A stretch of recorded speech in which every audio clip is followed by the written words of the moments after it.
Hola, bienvenidos a Ecos en la Eternidad. Estamos en el 17º programa de este ciclo, hoy 22 de junio del 2024, año del Señor. Estamos en este programa radial contrarrevolucionario con el que queremos acompañarlos en la búsqueda diaria de la verdad, el bien y la belleza.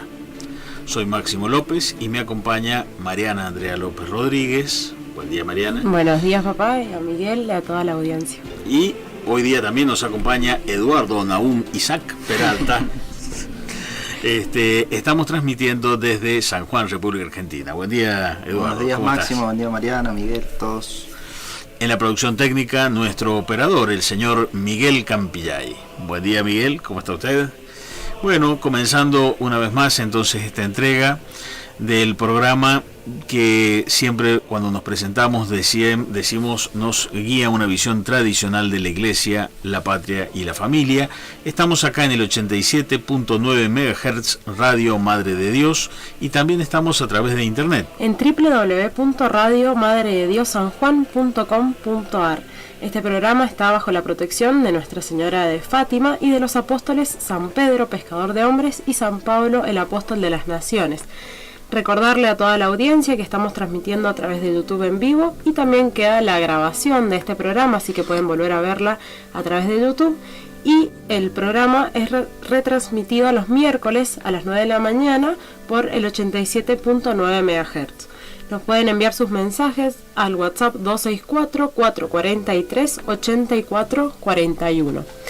Bueno, como le habíamos anticipado en este bloque, tenemos la entrevista con Juan Carlos Monedero, porque habíamos estado charlando en el último programa que habíamos entrevistado a Horacio Justo sobre el tema de ecología, ¿no? Y de cómo con las palabras se nos van tergiversando a veces las cosas. Entonces creíamos de suma importancia charlar este tema con alguien que sabe, que ha estudiado mucho sobre esto y que además ha escrito, tiene varios libros, pero entre ellos tiene dos que se llaman Lenguaje, Ideología y Poder, tomo 1 y tomo 2.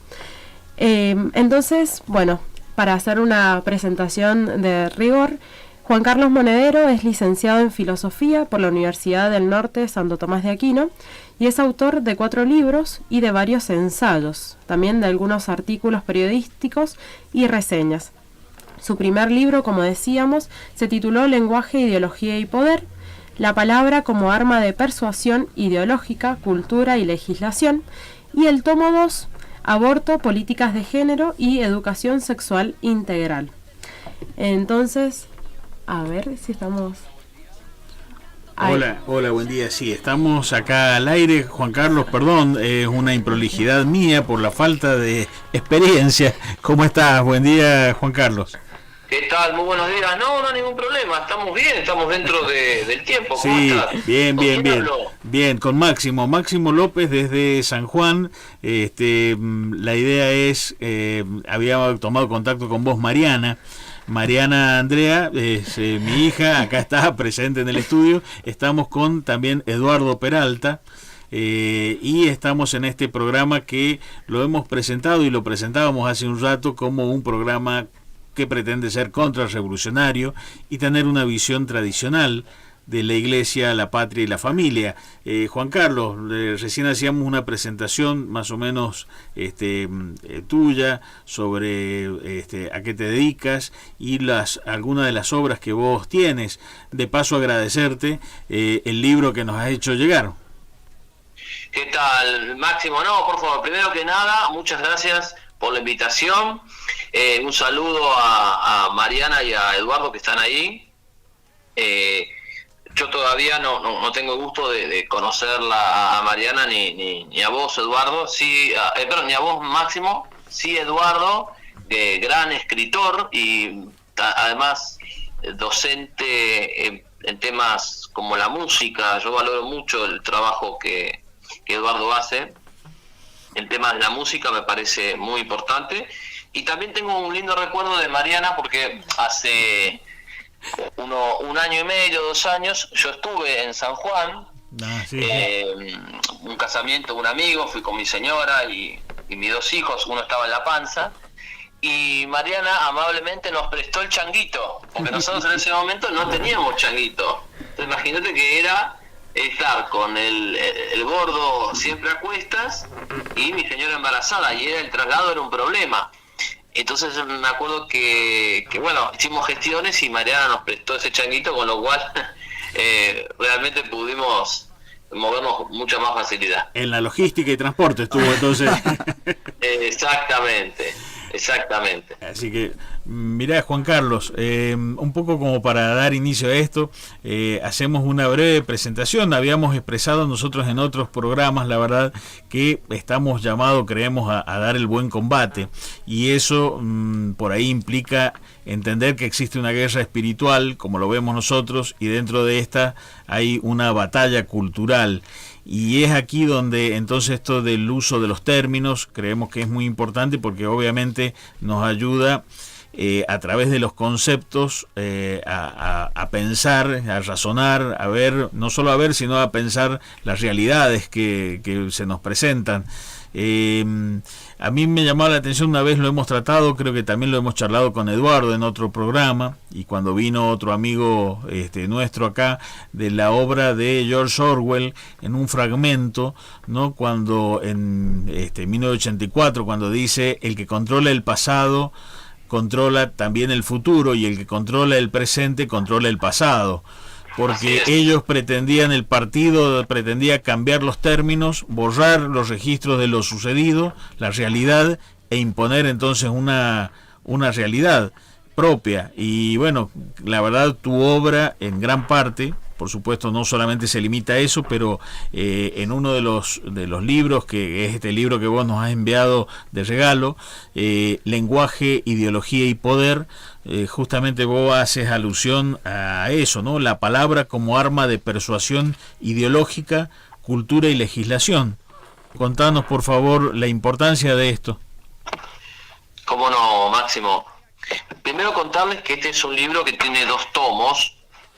Fue prologado el tomo 1 por el padre Alfredo Sáenz y por el doctor Antonio Caponeto.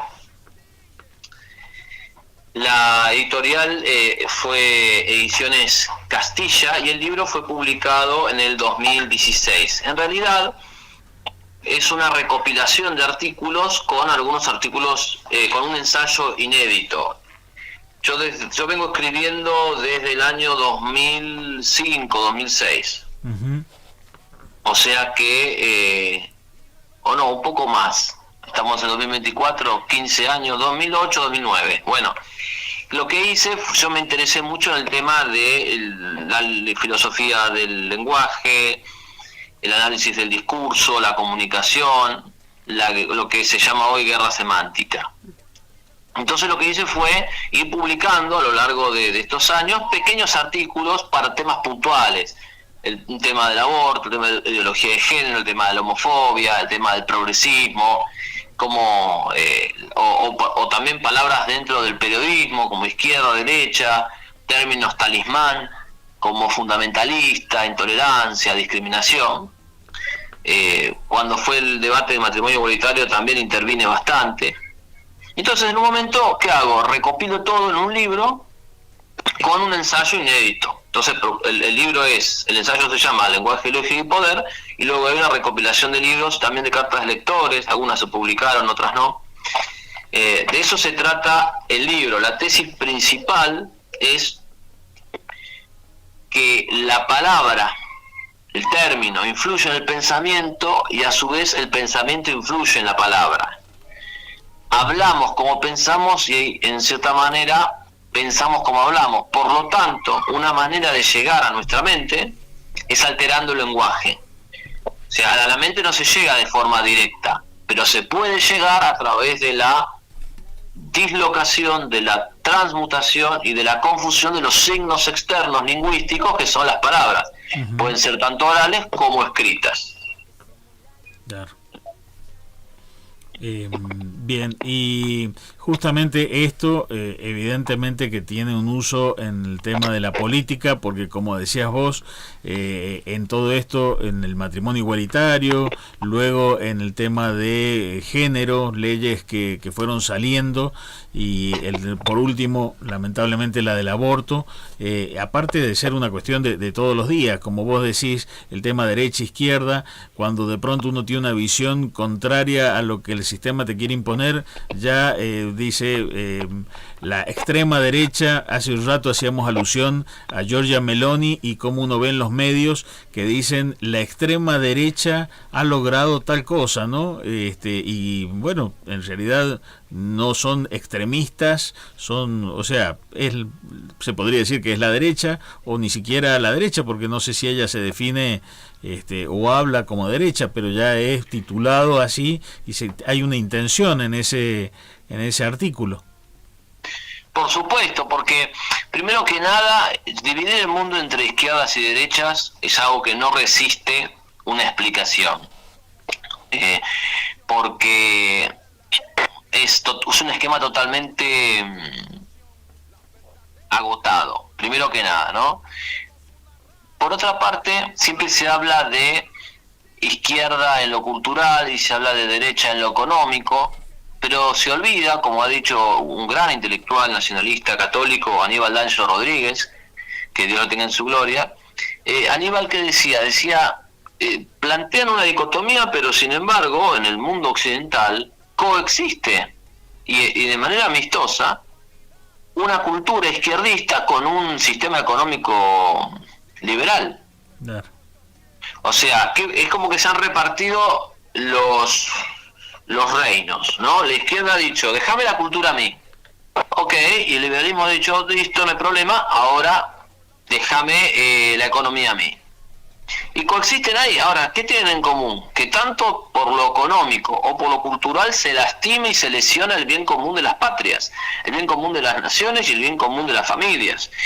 Entonces, primero que nada, yo diría eso. Y segundo, el término extremo no me dice nada a mí en términos de pensamiento, porque una idea puede ser extrema o no, y lo que importa es si es correcta o falsa, si es verdadera o es incorrecta. Decir que algo es extremo no en sí mismo es dar poca información. Lo que pasa es que eso se dice extremo para que las señoras gordas que están del otro lado digan, ¡ay, qué extremo, qué terrible! Y se escandalicen.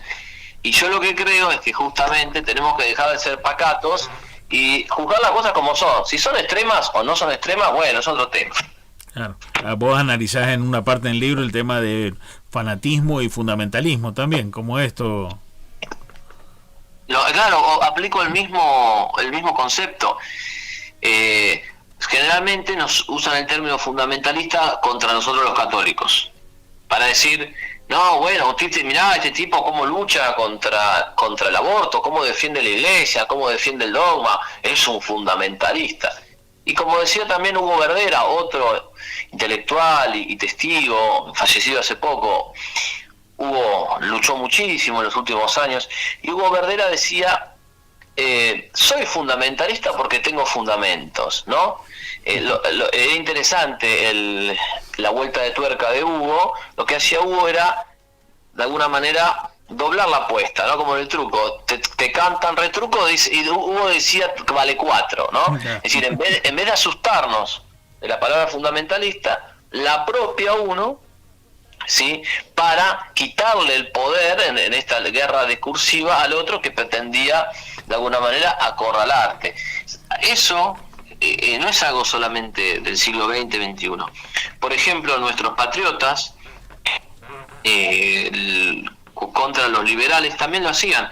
¿Te acordás que nuestros patriotas eran calificados de bárbaros, ¿no? Claro. Civilización o barbarie, ¿sí? Sí. Los liberales unitarios de Buenos Aires eran la civilización, eran Francia, Inglaterra, y los patriotas, con los gauchos, los hombres del interior, éramos los brutos, los bárbaros. Entonces, en un momento, los nuestros, los federales, dijeron, bueno, somos la barbarie.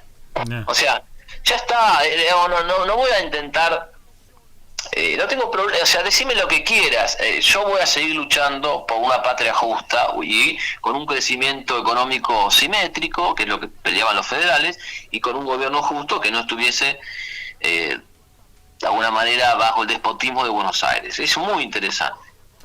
Juan Carlos, esto que decías respecto a las palabras y cómo se ha vaciado, ¿no?, de su significado, me hace acordar, bueno, en el debate obviamente sobre el aborto, cómo se llegó a decir ya que no era una persona, ¿no?, que era un cúmulo de células y a una cierta instancia, ¿no?, del embarazo, o las palabras como interrupción voluntaria o legal del aborto, y después inclusive diciendo IVE o ILE, ni siquiera ya las palabras, sino como para que no sé, por ejemplo cuando se transmitía, me acuerdo las sesiones, las personas ni siquiera escuchaban interrupción, que no es una interrupción porque después no se reanuda, pero como que ya es despersonificando, sacándole el contenido, ¿no?, de aquellas palabras, igual como actualmente se ha comenzado con esto de la buena muerte, haciendo alusión a la eugenesia. ¿Qué pasa con eso o cuál es el peligro de que pase esto, de que haya a la eutanasia, que me parece. A la eutanasia, perdón. Sí, a la eutanasia. No, sí, totalmente de acuerdo con vos, Mariana. Primero, vuelvo a agradecerte a vos, nuestra bienhechora familiar, por el changuito. No, por favor, ¿no? Juan Carlos, un gusto. Traqueteado el changuito si los hay. Pero bueno, eso son pequeños gestos que hacen la diferencia, ¿no? Bueno, en cuanto al término interrupción, es interesante notar que uno de los que denuncia el uso de esta palabra es Juan Pablo II en Evangelium Vitae, ¿sí?, que él ya hablaba de estas estrategias lingüísticas. Como decís vos, el uso de las siglas tampoco es casual. ILE, IBE, uno al transformarlo en sigla lo que hace es quitarle hierro a la palabra. No es lo mismo si yo digo infanticidio, o si digo genocidio, o si digo crimen, o si digo asesinato, que son 4 palabras muy fuertes, con una carga emotiva, así digo ILE.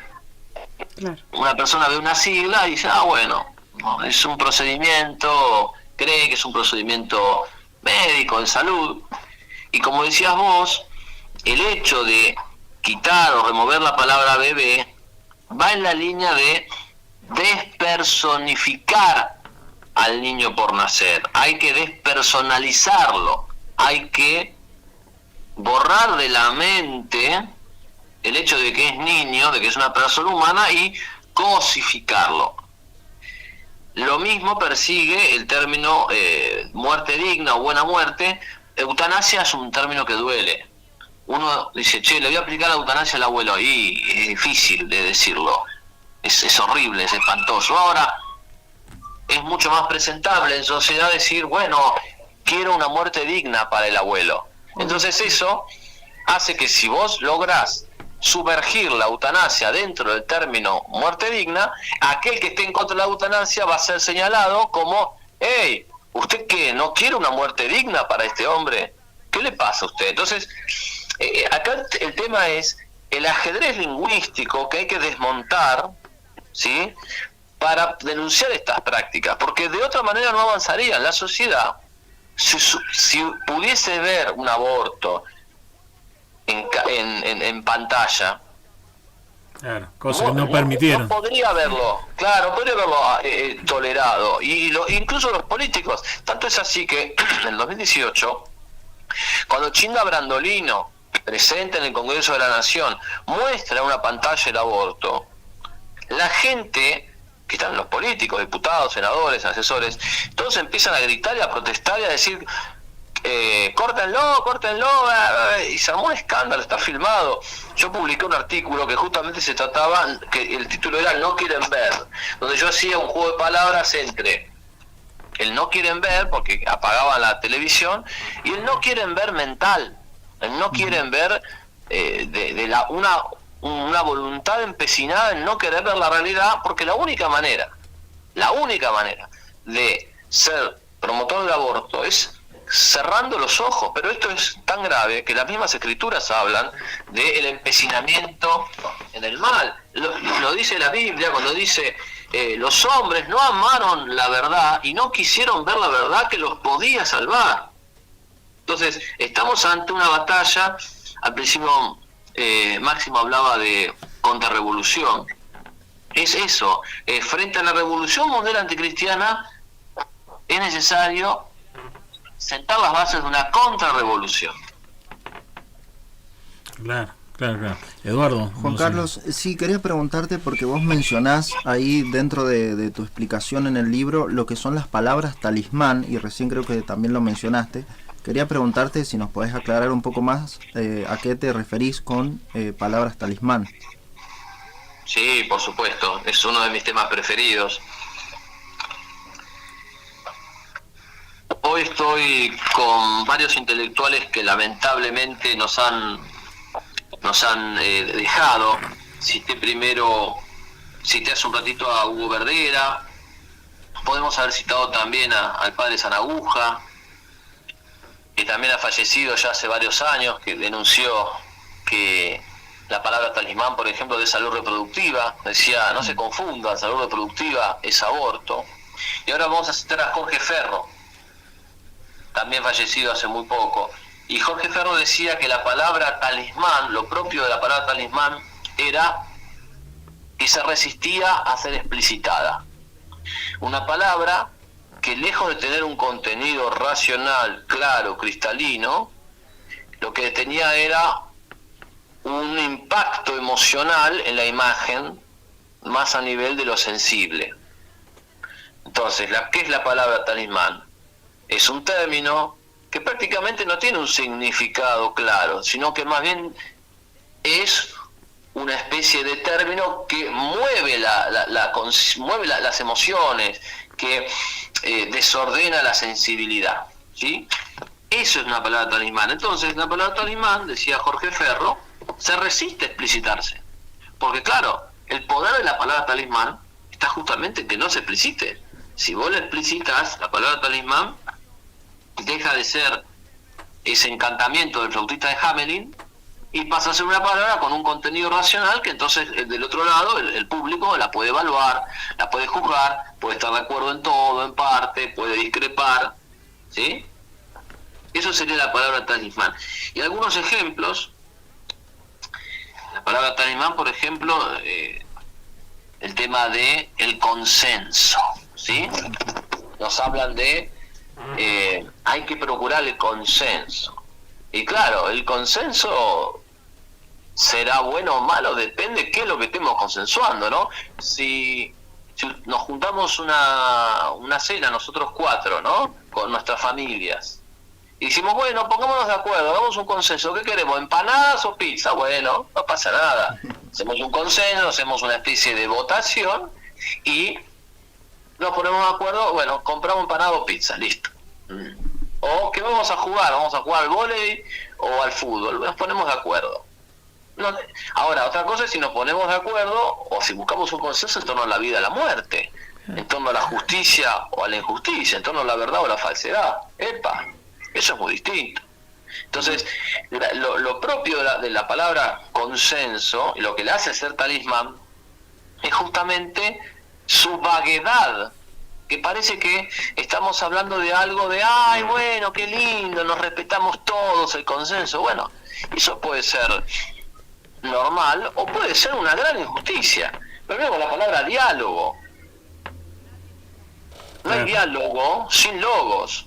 No hay logos si no hay verdad, si no hay palabra, discurso. Entonces, el diálogo puede ser muy bueno si significa que dos personas se sientan a hablar o incluso a discutir bajo la premisa común de que hay una verdad superior y exterior a ellos y a la cual la mente de ambos debe acomodarse. Ahora, si el diálogo es un diálogo simplemente por una especie de equilibrio de fuerzas políticas, donde lo único que se va a hacer es buscar un punto de acuerdo que no importa si es justo o injusto, sino que lo que importa es que equilibre la balanza de poderes políticos, entonces ese diálogo es espurio.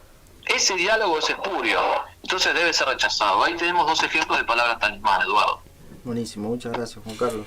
Con tolerancia también, Juan Carlos, ¿no? Es por ahí una palabra también de las muy utilizadas actualmente, y que el tema de inclusión, tolerancia, discriminación. Sí, sí, también porque acá pasa lo mismo.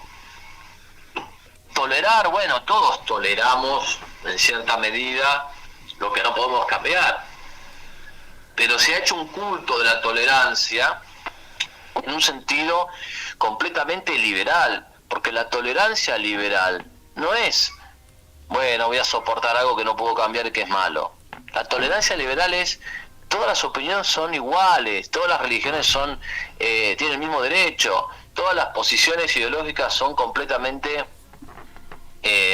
equivalentes, y entonces estar a favor del aborto y estar en contra es lo mismo, hay que tolerarnos, coexistamos, ¿sí? Estar a favor de la guerrilla o estar en contra es lo mismo, bueno, respetémonos. No es así, viejo, no es así.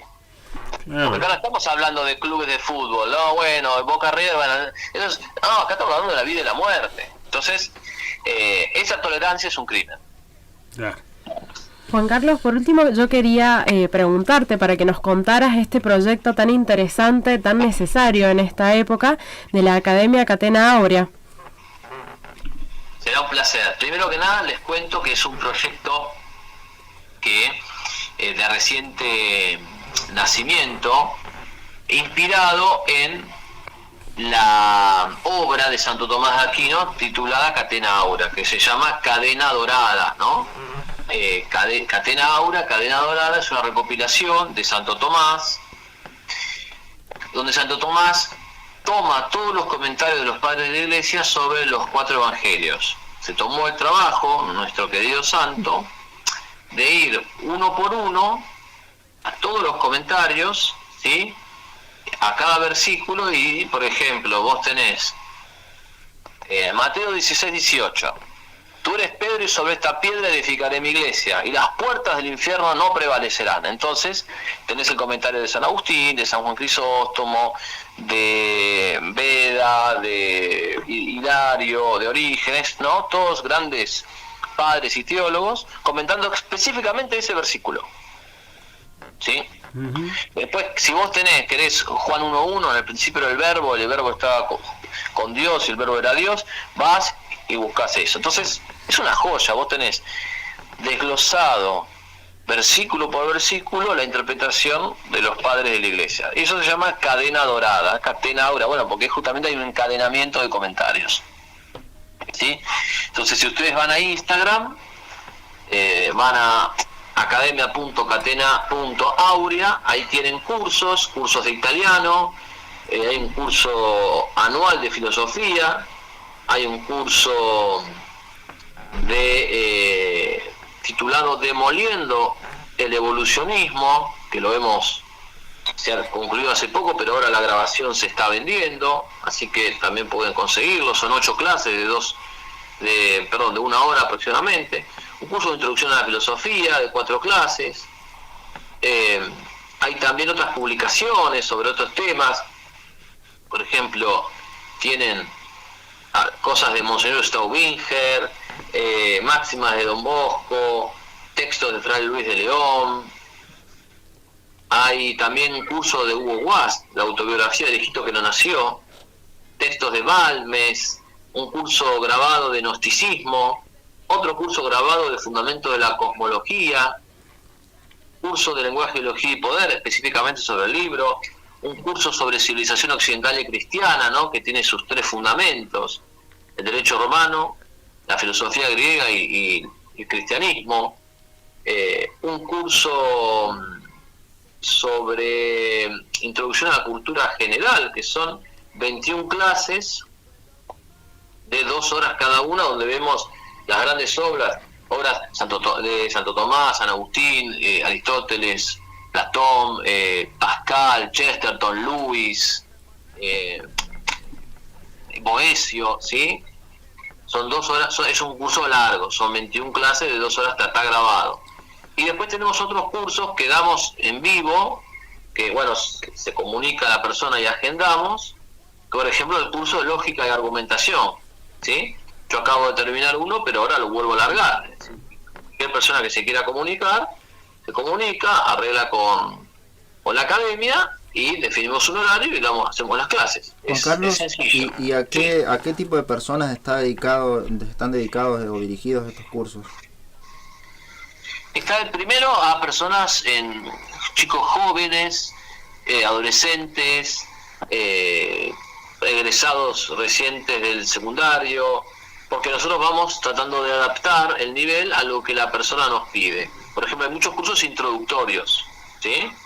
Así que tranquilamente hay cursos que podrían ser útiles para chicos de 10 años, ¿sí? Yo fui profesor de esa edad, personalmente a mí el quinto, sexto y séptimo grado me encanta dar clases, siempre me gustó y siempre favorecí como docente en el aula el pensamiento crítico, el juicio crítico, eso lo hacemos muchísimo. Pero también chicos más grandes, de 14 para arriba, de 18 para arriba. Realmente tratamos de adaptarnos.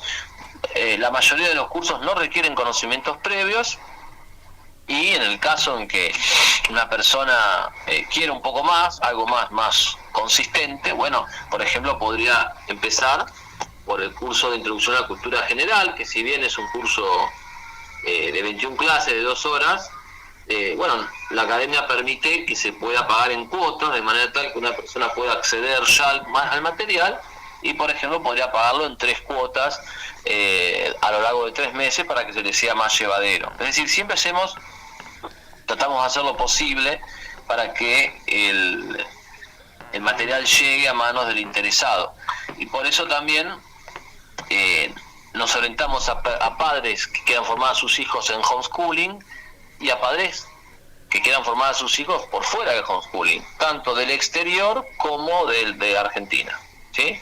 Genial, Juan Carlos. Sí, la verdad que lo felicito por este proyecto que llevan a cabo con tu esposa, porque es muy importante, ¿no? Tanto nosotros como padres formarnos y formar a nuestros niños con estas herramientas que decís vos, que uno no puede dar lo que no tiene, evidentemente.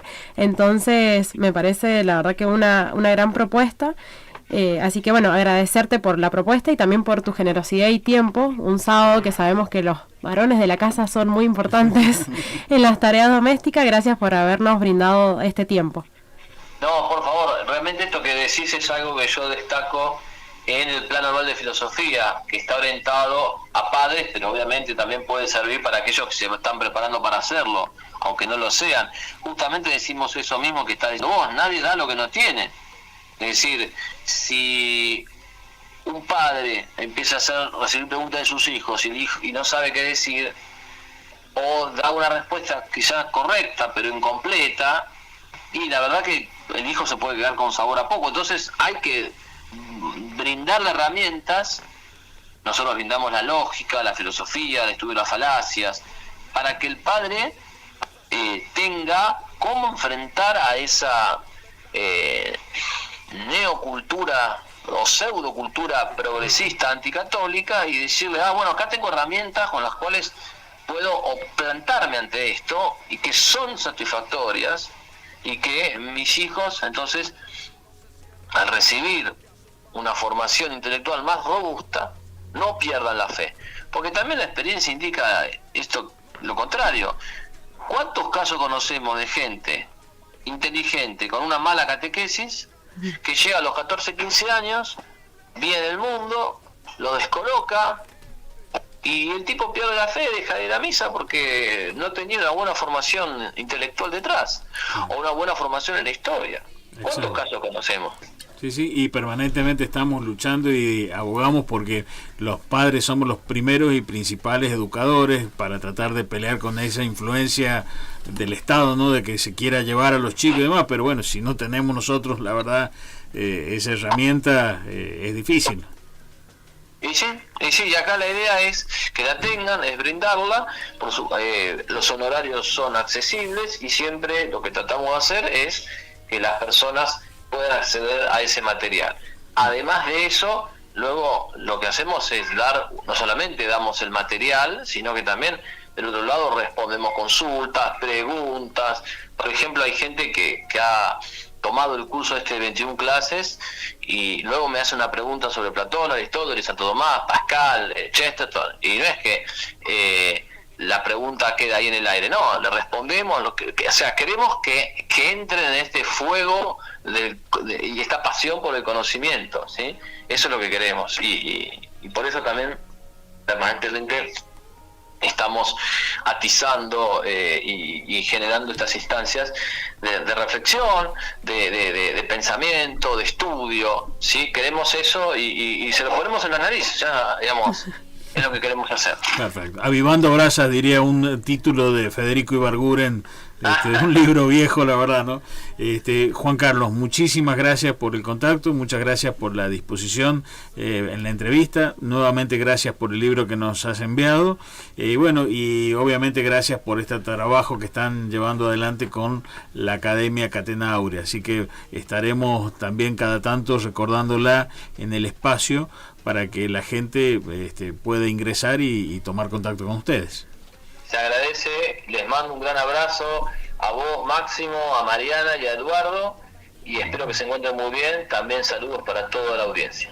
Gracias, Juan Carlos, y saludos también para Evelyn, que es la gran mujer que está ahí detrás. Así que... Sí, siempre. Ahí es fundamental. De hecho, ahora ella está atajando a los chicos. Sí. Bueno, muchos saludos.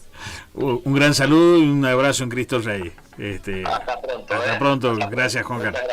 Muchas gracias. Bien, teníamos entonces ahí la comunicación con Juan Carlos Monedero. La verdad que muy provechosa esta entrevista. Yo los animo a leer las obras que él tiene. Lenguaje, Ideología y Poder, decíamos. También acá Eduardo nos facilita la biblioteca andante. Neodarwinismo y evolucionismo cristiano, que era hacía referencia, que uno de los cursos era al respecto.